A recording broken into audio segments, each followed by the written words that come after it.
భద్రతా బలగాలు మావోయిస్టు పార్టీని కోలుకోలేని దెబ్బ కొట్టాయి. గెరిల్లా ఆపరేషన్లలో ఆరితేరిన కేంద్ర కమిటీ సభ్యుడు, దండకారణ్య స్పెషల్ జోనల్ కమిటీ కార్యదర్శి మోస్ట్ వాంటెడ్ హిడ్మాను హతమార్చాయి.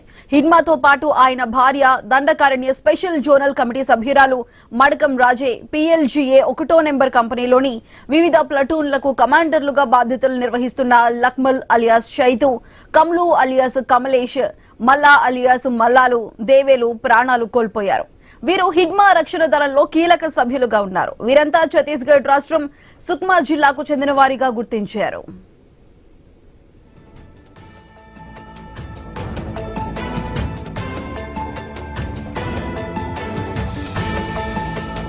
ఆపరేషన్ కగార్లో భాగంగా ఛత్తీస్గఢ్ లో భద్రతా బలగాలు ముమ్మరంగా ఆపరేషన్లు చేస్తున్నాయి. అన్ని వైపుల నుంచి నిర్బంధం పెరిగింది. దీంతో హిడ్మా, అతని బృందం షెల్టర్ జోన్ కోసం ఛత్తీస్గఢ్, ఒడిశా, ఆంధ్రప్రదేశ్ సరిహద్దుల్లో తిరుగుతున్నట్టు నిఘా వర్గాలు గుర్తించాయి. అల్లూరి సీతారామరాజు జిల్లా మారేడుమిల్లి సమీపంలోని నెల్లూరు అటవీ ప్రాంతంలో ఈ బృందం మాటు వేసినట్లు సమాచారం అందుకున్న భద్రతా బలగాలు సోమవారం రాత్రి నుంచే కూంబింగ్ మొదలుపెట్టాయి.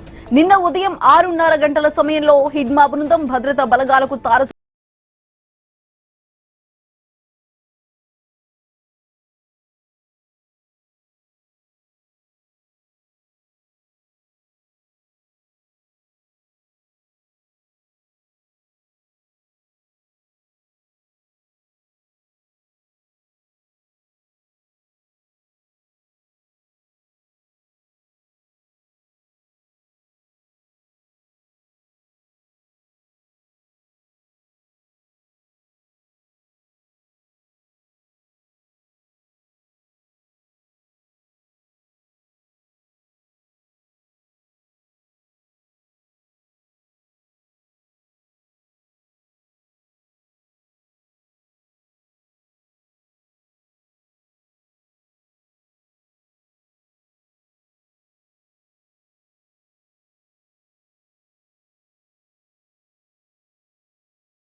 భద్రతా బలగాలు మావోయిస్టు పార్టీని కోలుకోలేని దెబ్బ కొట్టాయి. గెరిల్లా ఆపరేషన్లలో ఆరితేరిన కేంద్ర కమిటీ సభ్యుడు, దండకారణ్య స్పెషల్ జోనల్ కమిటీ కార్యదర్శి మోస్ట్ వాంటెడ్ హిడ్మాను హతమార్చాయి.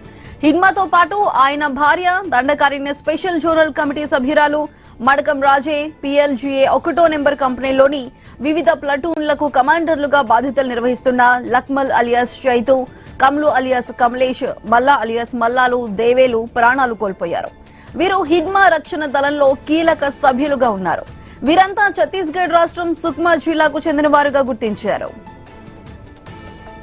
అయితే ఈ ఆపరేషన్ కి సంబంధించి మరింత సమాచారం మా ప్రతినిధి భార్గవ్ అందిస్తారు. భార్గవ్, చెప్పండి, నిన్న జరిగిన మారేడుమిల్లి ఆపరేషన్ అనేది ఇది మావోయిస్టు పార్టీకి కోలుకోలేని దెబ్బగానే భావించాలి.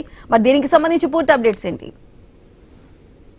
కూడా మావోయిస్టు పార్టీకి కేంద్ర కమిటీలో ఉన్నటువంటి హిడ్మాతో పాటు దాదాపు 6 మృత్యువాతో పడడంతో పాటు 50 మందిని వరకు కూడా అరెస్ట్ చేశారు.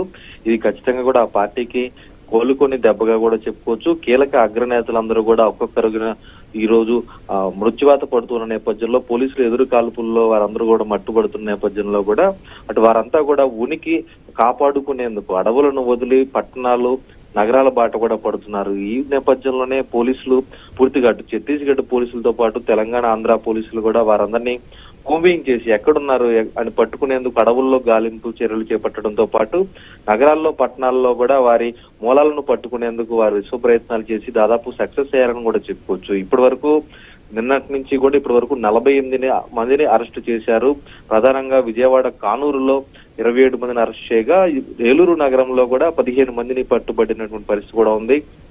శివారు ప్రాంతంలో ఏలూరులో గ్రీన్ సిటీలోని భవనంలో ఉంటున్నటువంటి 15 మందిని అరెస్ట్ చేయగా అందులో 4 మహిళలు ఉండడం, వారందరి వద్ద కూడా తుపాకులు, నాటు సామాగ్రి వంటివి కూడా ఉండడంతో వాటిని కూడా స్వాధీనం చేసుకొని అటు ఆక్టోపస్ దళాలు గాని, పోలీసులు గాని ఈ విధంగా అందరూ కలిసి మూకుమ్మడిగా దాడి చేసి వారిని చుట్టుముట్టి అరెస్ట్ చేసినటువంటి పరిస్థితి కూడా ఉంది. అంటే నగర ప్రాంతాల్లో ఎంత పెద్ద ఎత్తున మావోయిస్టులు తరలి రావడం, వారందరూ ప్రజల మధ్యలో ఉన్నటువంటి ఇళ్లలోనే మకాం వేసి ఉండడం అనేది కూడా ప్రజలను కూడా ఒక ఎంత భయాందోళనకు గురి చేసిందని కూడా చెప్పుకోవచ్చు. ప్రస్తుతం వారందరినీ తరలించి నిన్న రాత్రి అంతా కూడా వారిని ఇంకా విచారణ చేశారు. అంటే దాదాపు హిడ్మాతో పాటు అతని భార్య మడకం రాజేని, అలాగే ఇతర కమిటీ సభ్యులను కూడా అరెస్ట్ చేసిన కాల్పులు చేసిన నేపథ్యంలో మారేడుమిల్లి అడవుల్లో ఆ తర్వాత పట్టుబడ్డ వారందరినీ సేకరించిన సమాచారం మేరకు హిడ్మా బృందం దాదాపు ఏపీ, తెలంగాణ, ఛత్తీస్గఢ్ లో 200 మంది వరకు కూడా ఉన్నారు.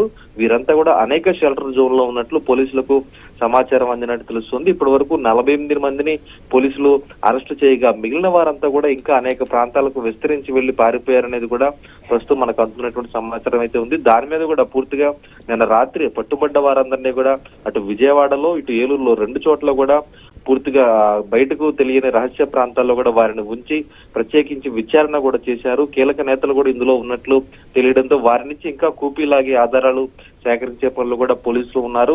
ప్రస్తుతం ఏలూరు ఐజీ అలాగే విజయవాడకు చెందినటువంటి ఐజీ ఇద్దరు కూడా అటు విజయవాడలో మరి కాసేపట్లో ప్రెస్ మీట్ లో వీరందరినీ కూడా పూర్తిగా మీడియా ముందు కూడా వెల్లడించబోతున్నట్టు కూడా చెప్పుకోవచ్చు వివరాలు. దీనికి సంబంధించి వీరి వెనక ఎవరెవరు ఉన్నారు, ఇంకా ఎంతమంది ఎక్కడెక్కడ పారిపోయారనే కోణంలో రాత్రి నుంచి సేకరించిన విచారణ ఆధారంగా కూడా ప్రత్యేక టీంలను ఆయా ప్రాంతాలకు పంపించి వారిని కూడా అరెస్ట్ చేసేందుకు ప్రయత్నాలు కూడా చేస్తున్నారు. మొత్తం వీరి నుంచి ఎన్ని తుపాకులు, ఎంత సామాగ్రి, జిల్టన్ 6 గానీ, అటు AK-47 గానీ ఇవన్నీ కూడా మారేడుమిల్లి అడవుల్లో స్వాధీనం చేసుకున్న నేపథ్యంలో వాటన్నింటినీ కూడా ఈ రోజు మీడియా ముందు ప్రవేశపెట్టబోతున్నారు. మరి కాసేపట్లోనే విజయవాడలో మీడియా ముందు ప్రవేశపెట్టిన అనంతరం వీరిని కోర్టులో హాజరుపరిచేటువంటి అవకాశం కూడా కనిపిస్తుంది. ఎందుకంటే ఇప్పటికే దీనికి సంబంధించి అటు మానవ హక్కుల సంఘాలు గాని వారు గాని ఇప్పటికే ఉద్యమాలు చేస్తూ ఆరోపణలు చేస్తున్న నేపథ్యంలో పోలీసులు ఎన్కౌంటర్లు చేయడం, బూటకప్పు ఎన్కౌంటర్లు అంటూ ఆరోపణలు చేస్తున్న నేపథ్యంలో కూడా దాని మీద ఘాటుగా సమాధానం ఇచ్చేందుకు కూడా ప్రస్తుతం పోలీసులు సిద్ధమయ్యారని కూడా చెప్పుకోవచ్చు. ఎందుకంటే అటు మారేడుమిల్లి అడవుల్లో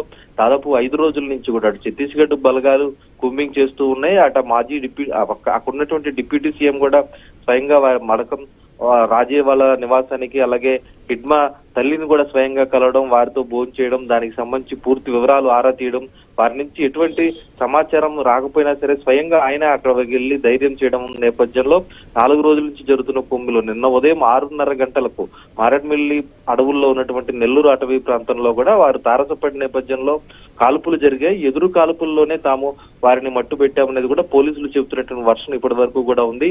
అయితే అసలు ఏం జరిగింది, నిన్న ఉదయం 6:30 గంటల సమయంలో 24 గంటల క్రితం ఏం జరిగింది అనేది కూడా ఈ రోజు మరి కాసేపట్లోనే ఏలూరు ఐజీ అశోక్ కుమార్ కూడా మీడియా సమావేశంలో పూర్తి వివరాలు కూడా వెల్లడించబోతున్నారు. దీని మీద ఉత్తమ్ అటు రాష్ట్రంలోనే కాకుండా పరిసర రాష్ట్రాలతో పాటు కేంద్రం కూడా రక్షణ చర్యల్లో భాగంగా దీని మీద ప్రత్యేక దృష్టి పెట్టిందని కూడా చెప్పుకోవచ్చు. అటు అమిత్ షా ఇచ్చినటువంటి ఆదేశాల నేపథ్యంలోనే భారీ ఎత్తున కూంబింగ్ చేస్తూ అటు ఆపరేషన్ కగారు చేస్తున్న నేపథ్యంలో కూడా ఎవరు మావోయిస్టులైనా లేదంటే టెర్రరిస్టులైనా ఎవరో అయినా సరే సంఘ విద్రోహ శక్తులే వారందరినీ కూడా పూర్తిగా క్లియర్ చేయాలనేది అమిత్ షా ఒక కీలక ఆదేశం ఇచ్చినట్లు తెలుస్తుంది. ఈ నేపథ్యంలోనే అటు పెద్ద ఎత్తున ఆపరేషన్ కగారు కొనసాగుతోంది. దాదాపు 48 మందికి సంబంధించి వీరందరి వివరాలు కూడా మరి కాసేపట్లో వెల్లడించనున్నారని కూడా చెప్పుకోవచ్చు. Sudha. Right Bhargav, thank you.